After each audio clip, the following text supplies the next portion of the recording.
Hello, എല്ലാവർക്കും നമ്മുടെ പുതിയൊരു വീഡിയോയിലേക്ക് സ്വാഗതം. അപ്പോൾ ഇതാ ഒരു കൈക്കൊരു പിടി പോലെ നമ്മുടെ പയർ കിട്ടി കേട്ടോ.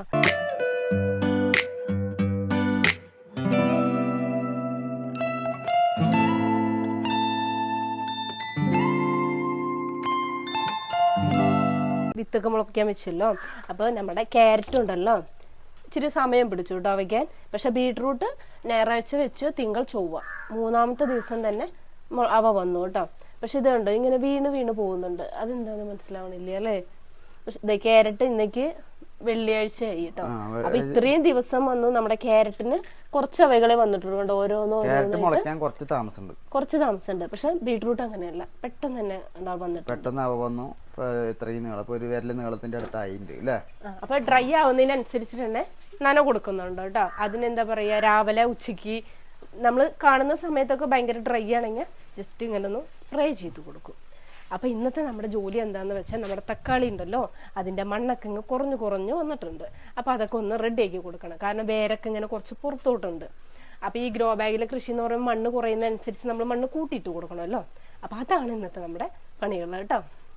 അപ്പൊ നമ്മുടെ കൈപ്പയ്ക്കതാ മേലെ പന്തലിലേക്ക് കയറി കേട്ടോ. അപ്പൊ നടി ഇങ്ങനെ കറക്റ്റായിട്ട് കുത്തിയത് കാരണം ഇനി അങ്ങ് പൊക്കോളും. പിന്നെ പ്രധാന പ്രശ്നം എന്ന് പറഞ്ഞാൽ പുഴുക്കേട്. എന്ത് വെച്ചാലും ഉള്ളതാണ് പുഴുക്കേട്. അതുകൊണ്ട് ഒരു ഇലയൊക്കെ കഴിച്ചു പോയിക്കുന്നുണ്ടോ. പുഴുക്കേട് ഇല്ലാത്തൊരു സംഭവം ഇല്ല. കൃഷി ചെയ്യുമ്പോൾ പൊതുവെ പുഴുക്കേടാണ് മെയിനായിട്ട് ഉണ്ടാവുന്നത്. എല്ലാം നമുക്ക് ഇതുണ്ടല്ലോ, ഒരെണ്ണായിരിക്കും ഏത് ഫസ്റ്റിൽ പോവാ. ഇത് നമ്മൾ ആ പന്തലിടുന്ന സമയത്ത് പൊട്ടിച്ചത് കാരണം തലയിൽ മുട്ടുന്നുണ്ട്. എന്നെക്കാളും കുമ്പിട്ട് വേണം കൊണ്ടുവരും തൊണ്ട് പെറുക്കല്ലേ. അപ്പൊ ഇവിടുന്ന് കുറച്ചും കൂടി ഹൈറ്റ് ഉണ്ടെങ്കിൽ പിന്നെ ഡയറക്റ്റ് അങ്ങ് പൊക്കോളൂ അല്ലേ. അപ്പൊ ഇന്നലെ നമ്മൾ ചാണകവെള്ളം കലക്കി ഒഴിച്ചു കേട്ടോ. നമ്മുടെ പ്രധാന വളമാണല്ലോ ചാണകം. നമ്മുടെ ചാണകവെള്ളമാണ് മെയിൻ ആയിട്ടുള്ള നമ്മുടെ വളം. മുളകൊക്കെ മൂത്തുണ്ടോ? ഞാൻ കറക്റ്റ് മൂത്തത് മാത്രമേ പൊട്ടിച്ചുള്ളൂ. മുളകൊക്കെ മൂത്ത് വരുന്നു. ഞാൻ ഇത് മാത്രമേ, ഇനിയിപ്പോ അവിടെ ഇരുന്ന് കഴിഞ്ഞാൽ പഴുപ്പ് വരുമല്ലോ. അപ്പൊ അത് വേണ്ടാന്ന് വെച്ചിട്ട് പിന്നെ ഇത് നമ്മുടെ മുളകില്ലേ, ഗ്രോ ബാഗിലേക്ക് വെച്ചത് ഇത് പൂവിട്ടേക്കണു. അത് ബജ്ജി മുളക്. അത് ഇത് 3 ബജ്ജി മുളകാണല്ലോ ഇതിലെല്ലാത്തിലും. പിന്നെ പപ്പായ വരണല്ലോ. പപ്പായ പിന്നെ പൂത്ത് ജസ്റ്റ് ഇലകളൊക്കെ കഴിച്ചിട്ടുണ്ടായിരുന്നല്ലോ. അപ്പൊ എന്നാലും കുഴപ്പമില്ല. റെഡ് ലേഡി അല്ലേ, നമുക്കറിയില്ലായിരുന്നു. അത് അതിന് വിത്തുകൾ കിട്ടിയിട്ട് വേണം കുറെ വെക്കാൻ വേണ്ടിട്ട്. പിന്നെ കുമ്പളങ്ങ മത്തനൊക്കെ വന്ന് വെച്ചിട്ടുള്ള ഒരു ഇത് വന്നു, ഒരു തളിരില്ലേ, രണ്ടാമത്തെ ഇല വന്നിട്ടുള്ളൂ. തളിര് വന്നിട്ടുണ്ട്. അപ്പേക്ക് അതിന് പുഴുക്കേട് നോക്ക്. പുഴുക്കേട് കാര്യങ്ങളായി. പിന്നെ പയറൊക്കെ മുളച്ചത് എങ്ങനെയാ കേട്ടാ. പിന്നെ പയർ വിത്ത് അത് ഫുള്ളായിട്ട് മുളച്ചു കേട്ടോ.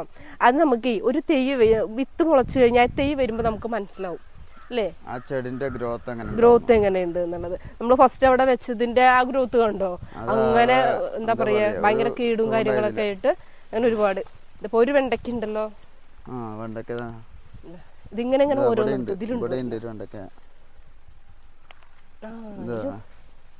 ഇതിലുണ്ട് പച്ചക്ക് അതിലും ഒരെണ്ണുണ്ട് അല്ലേ. അപ്പൊ ഈ ഇടയ്ക്ക് ഞാൻ പൊട്ടിക്കുമ്പോ 2 കേട്ടോ കിട്ടിയത്. ഇതായിട്ടില്ല അല്ലെ. അപ്പൊ 3 നമുക്ക് കിട്ടി. ഒരു 2 കൂടി കിട്ടുകയാണെങ്കിൽ പുളി വെക്കാം. വെണ്ടയ്ക്ക പുളി. മുളക് പറിച്ചു കഴിഞ്ഞിട്ടുണ്ടെങ്കിൽ നമുക്ക് ചാളക്കറിയാണല്ലോ. അപ്പൊ അതിൽ 2 മുളക് ഇടുകയും ചെയ്യാം. മുളക് പൊരിച്ചത് ഓൾറെഡി അന്ന് ഉപ്പേരിക്ക് ഞാനുള്ളത് പൊരിച്ചിട്ടുണ്ടായിരുന്നല്ലോ. അത് ഞാൻ കറക്റ്റ് മൂത്തതാ പൊറിച്ചേ. കൂടുതലായിട്ട് ഞാൻ പൊടിച്ചില്ല, കാരണം അവിടെ വെച്ച് കഴിഞ്ഞ പിന്നെ പറിച്ചാൽ മതി. അപ്പൊ നമുക്ക് അടുത്ത നമ്മുടെ അവിടേക്ക് പോവാ അല്ലെ, അപ്പുറത്തേക്ക് പോവാ. പിന്നെ അവിടേക്ക് അപ്പൊ നമ്മുടെ പയറുണ്ടല്ലോ, പയറിന്റെ ഇലയിൽ ഇതുണ്ടോ ഇങ്ങനെ ഒരു പാടായിട്ട് വരുന്നത് എന്താണോ. ഇലക്കൊരു ചെറിയൊരു കളർ വ്യത്യാസം അല്ലേ. അത് ഉണങ്ങണ മാതിരിയാണ് തോന്നുന്നത്, ഒരു കളർ ചേഞ്ച്. പിന്നെ പുഴുക്കേട് പോലെ ഉണ്ട് കേട്ടോ. മെയിനായിട്ട് ഈ പുഴുക്കേട് കൂടുതലായി കഴിയുമ്പോൾ കുറച്ച് കഴിയുമ്പോൾ ഈ പുഴുക്കൾ തിന്നിട്ടേ അങ്ങനെ പല അസുഖങ്ങളും ഇങ്ങനെ താനുണ്ടായി. ഞാൻ ഇടയ്ക്ക് കുറച്ച് പൊട്ടിച്ചില്ലേ, ഇത് വീണ്ടും മൂത്തിണ്ട്. പൊട്ടിച്ചോ, ഇപ്പൊ ഇന്നൊരു ഉപ്പേരി വെക്കാൻ കിട്ടണമെങ്കിൽ ആവട്ടെ. കുറ്റിപ്പയറുണ്ടെങ്കിൽ ഇടയ്ക്കിടയ്ക്ക് ഇതിങ്ങനെ കിട്ടും കേട്ടോ, ഓരോ പിടിയായിട്ട്. പിന്നെ നല്ല ടേസ്റ്റ് ആട്ടോ. കഴിഞ്ഞ പ്രാവശ്യം നമ്മൾ വെച്ചപ്പോഴേ എനിക്ക് മനസ്സിലായതാണ്, നല്ല ടേസ്റ്റാ. നല്ല ഈ മറ്റേ വള്ളിപ്പയർ കഴിക്കണതിന്റെ രുചിയല്ല ഇതിന്. പിന്നെ മേടിക്കുമ്പോ ഉണ്ടാവണ ആ ഒരു ടേസ്റ്റും ഇല്ല അല്ലേ. അത് ഇത് തമ്മിൽ നല്ല വ്യത്യാസമുണ്ട്. പക്ഷെ അന്ന് ഇത് പൊടിക്കുന്ന സമയത്തേ കറക്റ്റ് അത് മൂപ്പാണോ നിക്കണെന്ന് അറിയില്ലല്ലോ. അപ്പൊ ഞാൻ ഏറ്റവും നന്നായിട്ട് ഇങ്ങനെ ഈ മൂത്ത് നിക്കണതില്ലേ, ഏത് വലിപ്പം ഇത്ര ഈ വലിപ്പത്തിൽ തന്നെ വരുള്ളൂ. അപ്പൊ ഞാൻ ഇതിനിപ്പോ ഇനിയും വലുതാവുമെന്ന് പറഞ്ഞിട്ടാണ് കുറച്ചുകൂടി നിർത്തിയത്.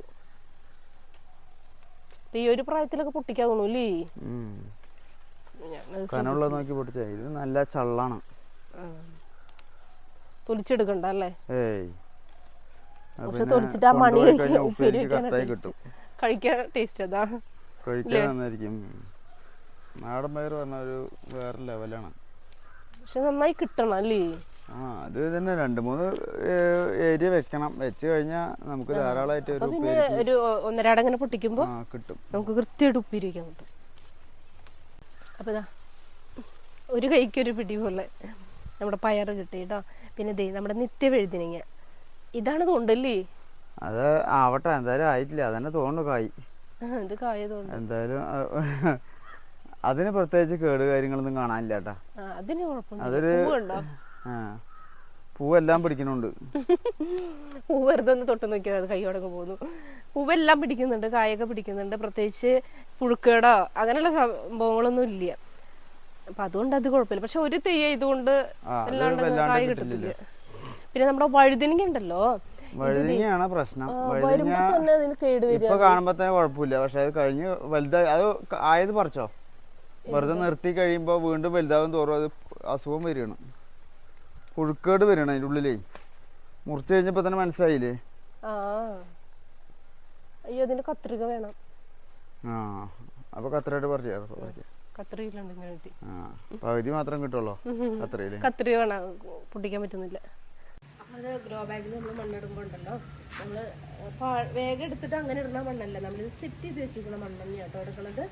ചാണകപ്പൊടി കുമ്മായൊക്കെ ഇട്ടിട്ട് നമ്മൾ സെറ്റ് ചെയ്ത് വെച്ചിട്ടുണ്ടായിരുന്നല്ലോ, അതേ മണ്ണിന്ന് കുറച്ചെടുത്തിട്ട് അങ്ങനെയാണ് കൊണ്ടിടുന്നത്. മറ്റേ പറമ്പിൽ നിന്ന് കളിച്ചിട്ട് അങ്ങനെ ഇടുന്നില്ല, നമ്മൾ ഫസ്റ്റ് അങ്ങനെ ചെയ്തായിരുന്നല്ലേ? ആദ്യം നമ്മൾ അങ്ങനെ ചെയ്തിരുന്നത്. അത് കാരണം നമ്മൾ കൂടുതലും പുഴുക്കേടും കാര്യങ്ങളൊക്കെ ആയിട്ട് വന്നത്. കുറേശ്ശെ മതി, കടക്കിൽ മാത്രം കുറച്ചിട്ട് കൊടുത്താലും മതി. ഞാൻ വേര് മൂടി പോണം, അപ്പോഴും വേര് പുറത്തേക്ക് വന്നാലേ മതി. ഇനി ഇങ്ങനെ ഇടയ്ക്കിടയ്ക്ക് അതുമാതിരി മണ്ണിടേണ്ടി വരുമേ. മതി. അപ്പം അങ്ങനെ ഇടയ്ക്കിടയ്ക്ക് ഓരോ മാസം കൂടുമ്പോൾ ഇടേണ്ടി വരും. മതിയാ മണ്ണ്? വീണ്ടും നന കൊടുത്തിട്ട് വീണ്ടും ഇറങ്ങുന്ന സമയത്ത് വീണ്ടും ഇതേപോലെ കൊടുക്കാം. കുറച്ചും കൂടി ചാണക പൊടിയൊക്കെ ഒന്ന് മേലെ പിടിച്ചിട്ട് കൊടുത്താൽ കുറച്ചും കൂടി നല്ലതാണ് കേട്ടോ. ഇത് കുഞ്ഞു കായും കാര്യങ്ങളൊക്കെ വന്നിട്ടുണ്ട്. നമ്മൾ ഫസ്റ്റ് ചെയ്തപ്പോ തക്കാളി ഒന്നും കിട്ടിയില്ല. അതെ, ആദ്യം തക്കാളിയും കിട്ടിയില്ല, ഒന്നും കിട്ടിയില്ല. ഇപ്രാവശ്യം പിന്നെ എന്തോ ദൈവം സഹായിച്ച് കുറേശ്ശെ പൂവും കാര്യങ്ങളൊക്കെ പിടിച്ചു വരുന്നുണ്ട്. അത് നമ്മുടെ രീതികളൊന്ന് വ്യത്യാസമാക്കി. പിന്നെ മണ്ണിൽ കുറച്ച് ചുണ്ണാമ്പും കാര്യങ്ങളൊക്കെ ഇട്ടു. പിന്നെ അങ്ങനെയുള്ള കുറച്ച് കാര്യങ്ങൾ, പിന്നെ ചാണകവെള്ളം കലക്കി ഒഴിക്കലുണ്ടായി. അങ്ങനെയൊക്കെ ചെയ്തപ്പോഴാണ് ചെറിയ വ്യത്യാസങ്ങളൊക്കെ വന്നു തുടങ്ങിയത് അല്ലേ? ഇപ്പൊ ആദ്യത്തെ മാതിരിയല്ല, ഇപ്പൊ ചെറിയൊരു വ്യത്യാസം കാര്യങ്ങൾ വന്നു. പയറാണ് അപ്പോഴേക്കും ചെറിയൊരു ക്ഷീണമായി. അത് എന്താ സംഭവം എന്ന് അറിയില്ല. ഇനിയിപ്പോ നമ്മള് കഞ്ഞിവെള്ളത്തിന്റെയും മറ്റേ ഇതിന്റെ വേപ്പിന്റെ കഷായത്തിന്റെ ഒക്കെ സ്പ്രേ ചെയ്തിരുന്നു. ഇനിയിപ്പോ എന്താന്ന് അറിയില്ല. ഇല്ല, പക്ഷെ ആ മുന്നേക്കേട് പോയല്ലോ. അത് പോയി. പക്ഷെ ഇനിയിപ്പോ ഇത് എന്താന്ന് മനസ്സിലാവില്ല. ഇല ചെറുതായിട്ട് ഉണങ്ങി വരുന്ന മാതിരിയൊക്കെ തോന്നുന്നു. എന്തായാലും നോക്കി നോക്കട്ടെ. പക്ഷെ 4 കായ് കിട്ടുമെന്ന് വിചാരിച്ചില്ല കേട്ടോ. എന്നാലും ഇത്രയെങ്കിലും ഉണ്ടല്ലോ, 2 പ്രാവശ്യം ഉപ്പേരി വെക്കാൻ കിട്ടി. ഇനിയുണ്ട്, പക്ഷെ അതൊന്ന് മൂക്കട്ടെ. എന്നിട്ട് നനയ്ക്കണം. നമുക്ക് നനയ്ക്കാനുള്ള സമയമാണ്. അപ്പൊ രാവിലെ വെയിലൊക്കെ ഇങ്ങനെ വരാറായി. അപ്പൊ ചേട്ടൻ പോത്തിനൊക്കെ പുറത്തു കൊണ്ട് കെട്ടി. പുല്ലൊക്കെ കുറഞ്ഞൂലേ? നമ്മുടെ ഇത്ര പുല്ലുള്ളത് കാരണം ചെറുതായിട്ട് പുല്ലൊക്കെ വളർത്തിയിട്ടുള്ളതിന്റെ പേരിലാണ് നമ്മളിപ്പോ ഈ പോത്തുങ്ങൾക്ക് ഉള്ള ഭക്ഷണത്തിന് വലിയ ടെൻഷൻ ഇല്ലാത്തത്. ഇല്ലെങ്കിൽ ആകെ പെട്ട. പക്ഷെ ഒന്നും കൂടി നല്ല വേനൽ കൂടുതലേ. റെഡിയാവും, തീരുമാനമാവും. പിന്നെ പുല്ലൊന്നും ഉണ്ടാവില്ല. കാറ്റ് നമ്മുടെ കൊത്താമര ചെരിഞ്ഞിട്ടുണ്ട്. അതൊന്ന് റെഡിക്ക് കെട്ടണം കേട്ടാ. ഇപ്പൊ ഇങ്ങട് ചെരിയാതിരിക്കാൻ വേണ്ടിട്ട് ഒരു വടി ഇവിടെ വെച്ച് കൊടുത്തപ്പോ നേരെ മൂപ്പര് അപ്പുറത്തേക്ക് പോയി ചെരിഞ്ഞു. അപ്പൊ കൊള്ളിയിൽ പോയിട്ട് മൂപ്പര് ചാരിക്കാണ്. നല്ല ഹൈറ്റ് അല്ലേ? ഹൈറ്റ് കൂടിയ കാരണം അങ്ങനെ ഉണ്ടായി. അത് കെട്ടി വെച്ച് കൊടുക്കുക. അപ്പൊ വലിയ കുഴപ്പമുണ്ടാവില്ല. അപ്പൊ നമ്മളെ കൊത്തമരനെ അവിടെ കെട്ടി നിർത്തിയിട്ടുണ്ട് അല്ലേ? ഇനി നനകൾ കൊടുക്കണം. നേരം വെളുത്ത് ഇനിയിപ്പോ കാലത്തിന് നനയ്ക്കാനുള്ള ഒരു സമയം കാര്യങ്ങളാണ്. അതിന്റെ ഇടയിൽ ആദ്യം പിടിച്ചേക്കണ ഒരു തക്കാളിയാണ്. അതെ, അത് പടുവത്ത് നമ്മൾ കൊണ്ടുവന്ന് വെച്ചാ പിടിക്കുന്നുണ്ട്, വേറെ ഒന്ന് പിടിച്ച് വരുന്നുണ്ട് അല്ലേ? അപ്പൊ ഒരെണ്ണം പിടിച്ചിട്ടുണ്ട് അല്ലേ? അതെ. അപ്പോൾ ഇനി രാവിലത്തെ പണികളൊക്കെ ദേ തുടങ്ങാൻ പോകണം കേട്ടോ.